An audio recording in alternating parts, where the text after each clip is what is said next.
చంద్రబాబు పవన్ల మధ్య 2 గంటల పాటు చర్చలు జరిగాయి. మొత్తం 5 అంశాలపై చర్చించినట్టుగా సమాచారం వస్తోంది. నెంబర్ 1, పీడీఎస్ రైస్ వ్యవహారాన్ని చంద్రబాబుకు వివరించారు పవన్ కళ్యాణ్.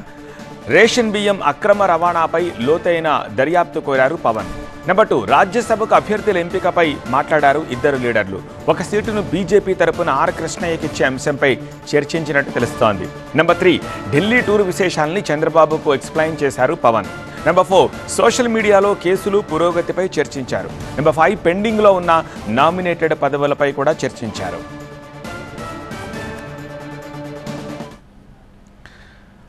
మా ప్రతినిధి ఈశ్వర్ మరింత సమాచారం అందిస్తారు. ఈశ్వర్, పీడీఎస్ రైస్ మాఫియా ఎంక్వైరీకి చంద్రబాబు ఓకే అన్నారా?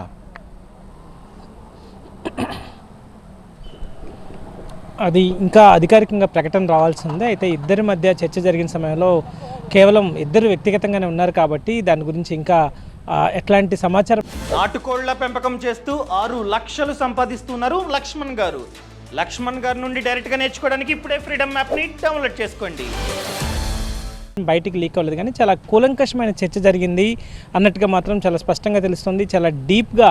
ఎందుకంటే ఈ కాకినాడ పోర్టుకు సంబంధించి ఎప్పటి నుంచో ఆరోపణలు వస్తున్నాయి. కానీ డిప్యూటీ చీఫ్ మినిస్టర్గా పవన్ కళ్యాణ్ స్వయంగా పోర్టుకు వెళ్ళడం, పోర్టులో జరిగిన పరిణామాలను ముఖ్యమంత్రికి వివరించడంతో పాటు గత కొద్ది సంవత్సరాలుగా జరుగుతున్న దీనిపైన పూర్తిగా విచారణ జరిపించకపోతే ప్రజల్లో అనుమానాలు రేకెత్తే అవకాశం ఉంటుంది. ఇందులో అధికార పార్టీకి సంబంధించిన వాళ్ళ హస్తాలు కూడా ఉన్నట్టుగా ప్రచారం జరుగుతున్న నేపథ్యంలో వాటిపైన కూడా వాస్తవాలను ప్రజలకు తెలియచెప్పే ప్రయత్నం ఒకటి జరగాలి అన్నది ప్రధానంగా పవన్ కళ్యాణ్ చర్చించినట్టుగా సమాచారం అందుతోంది. ఎందుకంటే దాదాపుగా గత 5 సంవత్సరాలుగా 48,000 కోట్ల రూపాయల ఎక్స్పోర్ట్ జరిగింది.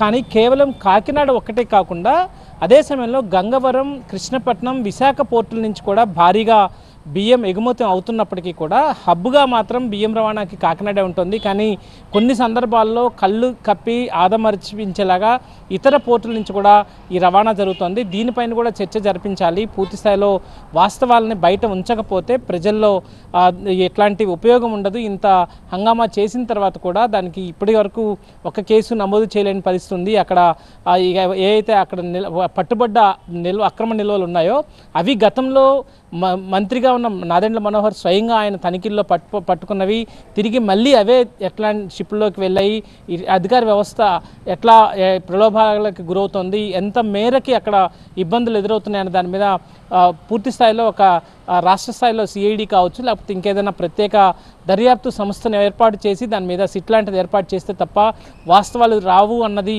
ప్రధానమైన చర్చగా నడిచినట్టుగా సమాచారం అందుతోంది. దాదాపు గంట పాటు ఇద్దరి మధ్య లంచ్కి సంబంధించి లంచ్ జరిగింది. ఆ తర్వాత గంట పాటు ఇద్దరి మధ్య ఏకాంతంగానే చర్చలు జరిగాయి. వాటిల్లో ప్రధానంగా ప్రధానమంత్రితో పవన్ కళ్యాణ్ ఇటీవల కలిశారు. దాదాపు 20 నిమిషాల పాటు ప్రధానమంత్రితో సమావేశమైన నేపథ్యంలో వాళ్ళు ఇచ్చిన ప్రత్యేకమైన టాస్క్, ఎందుకంటే దక్షిణాది రాష్ట్రాల్లో పవన్ కళ్యాణ్ని విస్తృతంగా ఉపయోగించాలని బీజేపీ భావిస్తోంది.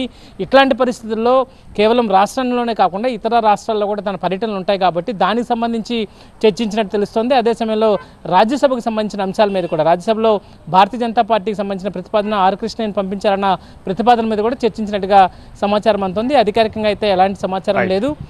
ఇంకా పూర్తి స్థాయిలో ముఖ్యమంత్రి కార్యాలయం కానీ ఉప ముఖ్యమంత్రి కార్యాలయం నుంచి వచ్చిన సమాచారం మేరకి పూర్తి వివరాలు అందించే ప్రయత్నం చేస్తాం. రైట్ ఈశ్వర్.